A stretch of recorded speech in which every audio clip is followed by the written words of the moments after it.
On May 10, 1933, university students from nearly 40 towns across Germany stole and burned around 25,000 books representing political views, populations, and cultures that the Nazis were persecuting.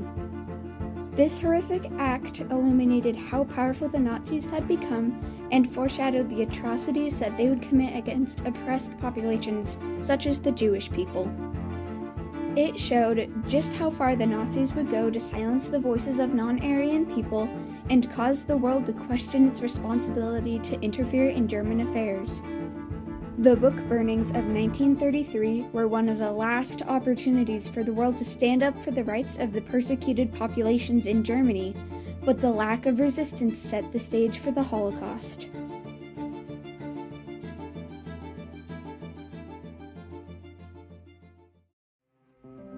In 1919, the Treaty of Versailles ended World War I and defined the conditions of peace between the Allies and Germany. While many were relieved by the end of the war, the German people were left feeling frustrated with the terms, losing land, people, and military power. The treaty required Germany to pay significant restitution, as it blamed Germany for the start of the war. As the frustrations from the treaty festered, the German government struggled to steady the country's precarious political and economic situation. The instability in Germany only worsened as the Great Depression struck the world in 1929, leaving millions of German citizens without jobs. Right-wing political parties such as the Nazis took advantage of the growing discontent. Many people affected by the treaty and the economic issues were younger and had not been involved in the war. They felt that they were being unfairly punished. A German college student asserted, "We did not make the last war. Even if it is accepted that Germany was guilty for plunging the world into the greatest carnage of all time, and we dispute this question of war guilt, we, the younger generation, were not responsible. Why then should we suffer the humiliation and indignity of our present situation?" The National Socialist German Student League was formed in 1926, composed of German university students who disguised themselves as fraternities and spread the fascist ideas that would pervade the nation in subsequent years. Most of the members of the Student League went on to become Nazi soldiers and officials. In January of 1933, Adolf Hitler was appointed Chancellor of Germany as the Nazi Party rose to power with the help of the frustrated younger generation. The political changes sanctioned the violation of Jewish rights during early 1933. In March, the first concentration camp was opened, and throughout the spring, Nazi Germany passed anti-Semitic acts, including a law excluding non-Aryan workers from civil service.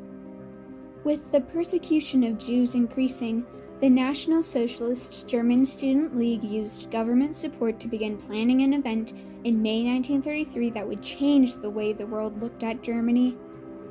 They invited students and members of the Nazi Party to participate in coordinated book burnings across the country, targeting books that conflicted with the Nazi ideology.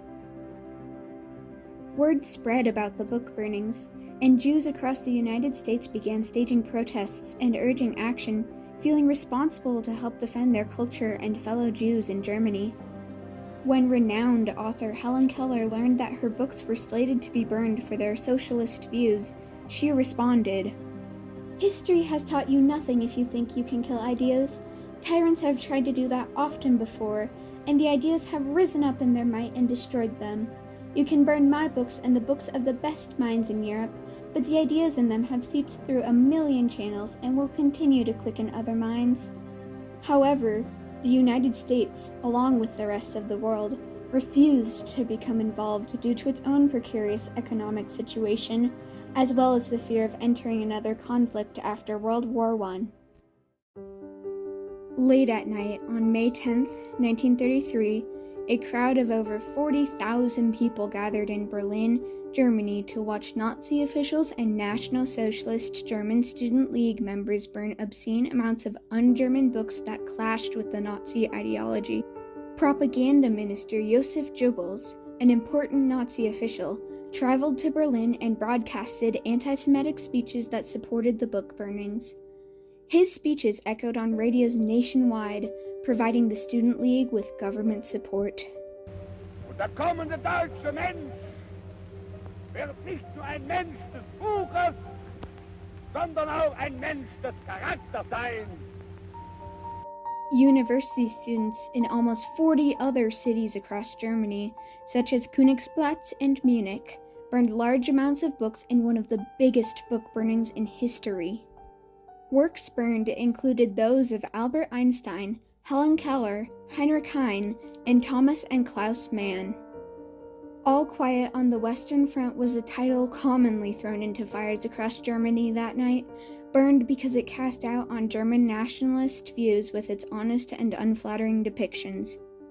The Communist Manifesto was also often targeted due to its left-wing political views. 25,000 books were destroyed that night. The Nazi Party considered it a success in promoting anti-Semitism and publicized the event in the following weeks, empowering the Nazis as the younger generation assimilated their beliefs. This was one of the first highly publicized persecutions that spanned the entire country of Germany and was a warning that the social, political, and economic problems were reaching a flashpoint. The book burnings enraged and alarmed people across the world. United States newspapers expressed their disapproval, with some calling them evidence of German Nazi stupidity. The burnings showed that the Nazis would commit atrocious acts against valuable and respected books, and made people question how far the Nazis would go in their persecutions. Nazi Germany continued to persecute non-Aryan peoples and political opposition, becoming stronger and stronger until, on September 1st, 1939, Germany started World War II by invading Poland. Over the span of 6 years, around 10 million individuals from persecuted populations were murdered in gas chambers, mass shootings, concentration camps, and other horrific ways in an event known as the Holocaust. The Holocaust was terrifying to the world because it was a government-supported genocide that had been previously unimaginable, but could have been avoided altogether if the world had heeded the warning that the book burnings had presented and acted on their responsibility to intervene in the name of human rights. Heinrich Heine had remarked in one of his burned books, "Where they burn books, they also will ultimately burn people."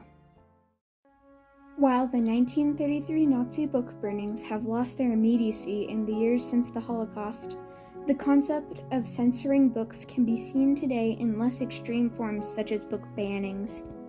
Book bannings are common worldwide today, especially in the United States, where 4,240 unique titles were banned in 2023 alone. Books being targeted currently include I Know Why the Caged Bird Sings by Maya Angelou and To Kill a Mockingbird by Harper Lee. Both have been challenged due to their portrayals of racism, violence, and sexuality. I Know Why the Caged Bird Sings has notably been viewed by some as bitterness and hatred against whites. In reality, this is not bitterness towards people, but anger in response to persecution. Many of these banned books recognize the pain of commonly persecuted populations and their struggle with acceptance. On the surface, book burnings and book bannings may seem to be drastically different, but the concept remains: silencing voices. The Nazi book burnings of 1933 occurred during the rise of the Nazi Party. Students and officials burned thousands of books across the country in one of the most horrific book burnings in history that would eventually lead to the Holocaust.